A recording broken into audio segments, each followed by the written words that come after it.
आपको ड्राइंग बनाने में, प्लान बनाने में कितना खर्चा आएगा। भले उसमें सरिये की डिटेल आपको चाहिए, भले उसमें आपको इलेक्ट्रिक की डिटेल चाहिए, भले उसमें आपको प्लम्बिंग की डिटेल चाहिए। देखो ड्राइंग चार्जेस रहते क्या हैं। अगर 2D प्लान बनाते हो, कैसा रहेगा 2D प्लान, जिसमें ऐसा कुछ आपको ड्राइंग दिखेगा, ये जैसे सामने आप देख रहे हो ना, ऐसा ड्राइंग अगर रहता है उसे हम 2D प्लान बोलते हैं। ये बेसिक होता है, इसमें आपका प्लिंथ एरिया ये सब चीजें दिख जाएंगी। इसका जो रेट चल रहा है वो 3 से 4 रुपए पर स्क्वायर फीट होगा। आपसे 5 से 6 रुपए भी लेंगे, लेकिन 3 रुपया इसके लिए बहुत है, जिसमें आपको 3 रुपए में आपको एक ही ड्राइंग मिलेगी। अगर आपको रिवीजन करवानी हो, मतलब आपको वो पसंद नहीं है दूसरी है, तो 1 रुपया और ऐड कर लो, मतलब 4 रुपए पर स्क्वायर फीट इस समय रेट चल रहा है 2D प्लान का। ये हर जगह यही है, कुछ ज्यादा इसमें मेहनत नहीं लगती है। ऑटोकैड में सिंपल बनाना है तो इसमें अगर हम पकड़ते हैं, एग्जांपल ले लो, 1000 स्क्वायर फीट का घर है, आपका जितना भी एरिया हो आप उस हिसाब से कर देना। और एरिया कैसे निकालते हैं, लंबाई और चौड़ाई को दोनों मल्टीप्लाई कर देना। मतलब ये 20 फुट है और ये 50 फुट है, आपका जितना भी हो, ऐसे कितना है, ऐसे कितना, दोनों को मल्टीप्लाई कर देना, 20 गुणे 50, वो आ जाएगा 1000 स्क्वायर फीट। क्लियर।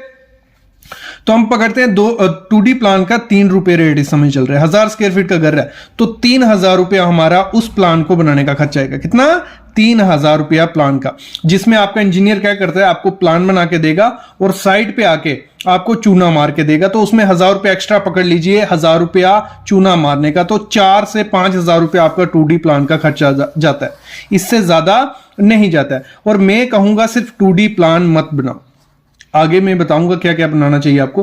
फिर आती है 3D एलिवेशन। 3D एलिवेशन में क्या होगा, जो आपका फ्रंट रहेगा उसका मतलब फ्रंट कैसा दिखेगा, उसमें आप एलिवेशन दे सकते हो, डिजाइन दे सकते हो। तो आपने देखा होगा कुछ ऐसा रहता है, वो जैसे आप सामने देख रहे हो ना, तो 3D एलिवेशन में ये ऐसा कुछ करके आपको देते हैं। तो उसमें जो रेट है इस समय 5 रुपया पर स्क्वायर फीट है। कितना, 5 रुपए पर स्क्वायर फीट। और अगर 1000 स्क्वायर फीट का घर है तो 1000 इंटू 5, तो 5000 रुपया आपका किसका लग जाएगा, 3D एलिवेशन का खर्चा आ जाता है। कितना, 5000 रुपया। फिर आर्किटेक्चरल ड्राइंग रहती है, जिसमें हमारा प्लम्बिंग का, इलेक्ट्रिक का, ये छोटी मोटी डिटेल रहती है, खिड़कियों की डिटेल आगे, तो उसमें 12 रुपए पर स्क्वायर फीट रहता है। कितना, 12 रुपए में आपको प्लम्बिंग का बता देगा, आपकी पाइप की लाइन कैसे जाएगी, ये सब चीजें। तो कुछ ऐसा रहता है, जैसे आप सामने देख रहे हो ना, इस तरीके से आपको डिटेल प्रोवाइड की जाएगी। तो 1000 रुपया का, 1000 स्क्वायर फीट का घर है तो 12 रुपए हम पकड़ते हैं, तो 12000 रुपए का आपको ये लग जाएगा। मतलब ये टोटल पैकेज लेते हो अगर, मतलब सब चीजें, तो आपको ये रेट पकड़ता है। नहीं तो 1-2 रुपया ज्यादा कर देते हैं। अगर सिंगल, अगर सिर्फ 2D प्लान बनाओगे तो 1 रुपया ज्यादा हो जाएगा, 3D कराओगे तो 1 रुपया ज्यादा हो जाएगा, तो उसमें थोड़ा ज्यादा कर देते हैं वो लोग।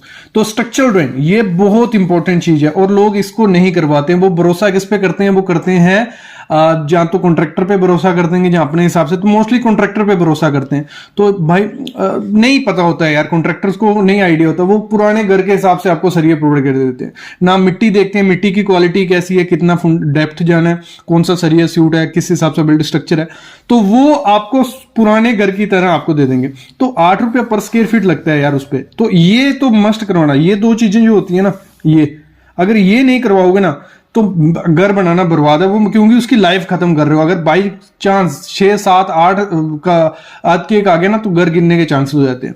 तो 1000 स्क्वायर फीट का अगर घर है तो 8 रुपए हम पकड़ते हैं, तो 8000 रुपया मिनिमम आपका स्ट्रक्चर वाला ले जाएगा। और स्ट्रक्चर वाला आपको मोस्टली कहां मिलेगा, आर्किटेक्ट के पास ही मिलता है। वैसे इंजीनियर भी करवा के दे सकते हैं, खुद नहीं करना है, स्ट्रक्चरल इंजीनियर अलग होगा, वो आपको पूरा बताएगा आपका कॉलम कितने बाय कितने का होना चाहिए, बीम कितने बाय कितने का होना चाहिए, उसमें सरिया क्या रहेगा, वो स्ट्रक्चरल इंजीनियर का काम है।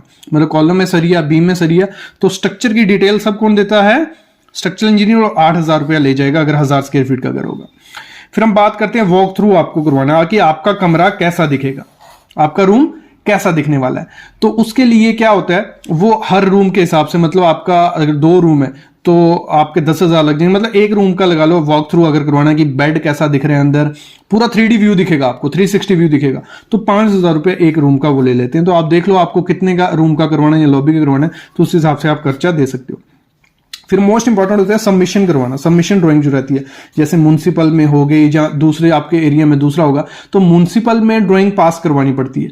तो उसके लिए एक्स्ट्रा खर्चा ये लेते हैं, क्योंकि उसमें थोड़ी मेहनत ज्यादा लगती है। उसमें बिल्डिंग बाय लॉज होते हैं, कि गवर्नमेंट ने लॉ बनाया होता है कि आपको कितना डिस्टेंस छोड़ना है, क्या करना है। तो उसका 6 रुपया पर स्क्वायर फीट के हिसाब से आप पकड़ लीजिए कि इस समय रेट है 6 रुपया पर स्क्वायर फीट।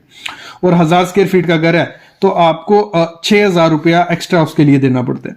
मतलब अगर हम टोटल पकड़ें, आपको अगर 2D प्लान करवाना है, 3D एलिवेशन करवानी है, प्लम्बिंग की डिटेल चाहिए और स्ट्रक्चर की डिटेल चाहिए और सबमिशन ड्राइंग करेंगे, तो कुछ 34,000 रुपया आपका इसका लगता है। कितना? 34,000 रुपया। आपसे ये चार्ज 40 भी करेंगे, 50 भी करेंगे, लेकिन अगर मैं बताऊं इतना चार्जेस रहता है, तो अगर आप बार्गेनिंग कर सकते हो तो आप इतने चार्जेस में उसको बोलिए करके दे देगा। नहीं करता है तो अगर इसमें, क्योंकि ये चार्जेस मिनिमम लेके चल रहा हूं क्योंकि इसमें में प्राइस बढ़ गया, तो आपको अगर 40,000 रुपए में भी ये करके दे रहा है कोई, तो मेरे ख्याल में करवा लेना चाहिए। ये अच्छा पूरा स्केड्यूल है। और ये दो चीजें, प्लान और स्ट्रक्चरल ड्राइंग और सबमिशन तो करवाना ही रहता है, ये दो चीजें मस्ट करवाना। अगर आपका बजट कम है तो अप्रॉक्स पकड़ के चलो 10 से 15,000 रुपए उसको दे दो, तो वो आपको ये दोनों चीजें करके देगा, स्ट्रक्चरल और 2D प्लान। और ये बहुत इंपॉर्टेंट होती है किसी घर के लिए। एक चीज, मोस्ट इंपॉर्टेंट चीज ध्यान में रखना कि आपको नक्शा बनवाना किससे है, सिविल इंजीनियर से बनवाना है या आर्किटेक्ट से बनवाना है। ये दोनों चीजें मैं आज इस वीडियो में बात करने वाला हूं। सबसे पहले मैं बात करूंगा कि आपको नक्शा बनवाना किससे होता है और क्यों जरूरी है नक्शा बनवाना। देखो, अगर आप ड्राइंग नहीं बनवाओगे तो उसमें आपके घर का खर्चा भी बढ़ता है और मिस्टेक, गलतियां काफी होती है कि जितने का रूम रखना था या जितनी जगह जिस लिए यूज होनी थी वो यूज नहीं होती है। तो मैं हमेशा प्रेफर करूंगा एज ए सिविल इंजीनियर, आपको ड्राइंग बनाना ही बनाना है, क्योंकि आप 10, 20, 30 लाख रुपया अपने घर पे खर्चा करते ही करते हो। उसमें से अगर आपको 25 से 30,000 रुपया ड्राइंग पे दोगे ना, आपके घर की लाइफ भी बढ़ेगी, आपका घर अगर अर्थक्वेक आया उसमें भी टिका रहेगा और खर्चा भी कम होता है। काफी चीजें होती हैं, आज सब पे बात करने वाले हैं। रेट्स में आगे बताने वाला हूं, रेट्स के लिए ही वीडियो है, वो आगे तक देखना। लेकिन उससे पहले मैं थोड़ा क्लियर कर लेता हूं। हम लोग क्या करते हैं, कॉन्ट्रैक्टर को हायर करते हैं, उसी को बोल देते हैं कि अपने हिसाब से ड्राइंग बना दो। वो क्या करता है, पुराना घर यहां देखा हो जो कुछ भी कर देगा। जितने घर कॉन्ट्रैक्टर से बने हैं ना, मेरा खुद का घर जो पुराना घर है वो कॉन्ट्रैक्टर से बना है, इतना बेकार है। एक रूम होगा 15x17 का, दूसरा होगा 10x10 का, लॉबी का कोई मतलब बेकार। कॉन्ट्रैक्टर से उनका काम नहीं है, उनका काम है कंस्ट्रक्शन करके देना आपको। उनसे नक्शे मत बनवाओ, ड्राइंग मत बनवाओ। दूसरी चीज, कभी भी खुद से मतलब मेरे ख्याल में नहीं करना चाहिए ये ट्राई। जो काम जिसका है उसी को सूट करता है। खुद से करते हो तो उसमें भी मिस्टेक्स हो जाती हैं कि कुछ चीजें जो नहीं करनी चाहिए वो कर लेते हैं। और जहां तो क्या करते हैं लोग, गूगल से प्लान लेंगे, उस हिसाब से बनाएंगे, तो वो गलती होती है। तो आपको क्या करना है, हमेशा आपके पास दो ऑप्शन होते हैं, जहां तो सिविल इंजीनियर से नक्शा बनाइए, ड्राइंग बनाइए, जहां आर्किटेक्ट से। तो मैं एक चीज कहूंगा, आपको आर्किटेक्ट से ही अपना प्लान बनाना चाहिए, ड्राइंग बनानी चाहिए। क्यों? क्योंकि देखो, उसकी जो स्टडी रहती है, जो उसका पढ़ाई है, वो इसी काम के लिए रहती है। तो मोस्टली जो आर्किटेक्ट होते हैं वो आपको सही से नक्शा बना के दे देंगे।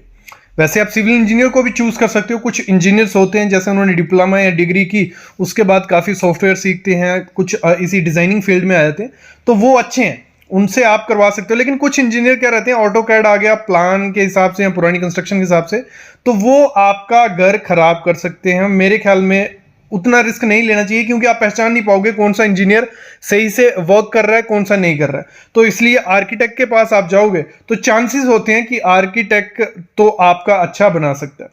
लेकिन इसमें भी काफ़ी चीज़ें होती हैं। तो अभी हम शुरू करते हैं कि आपको कितना खर्चा पड़ेगा प्लान बनाने में।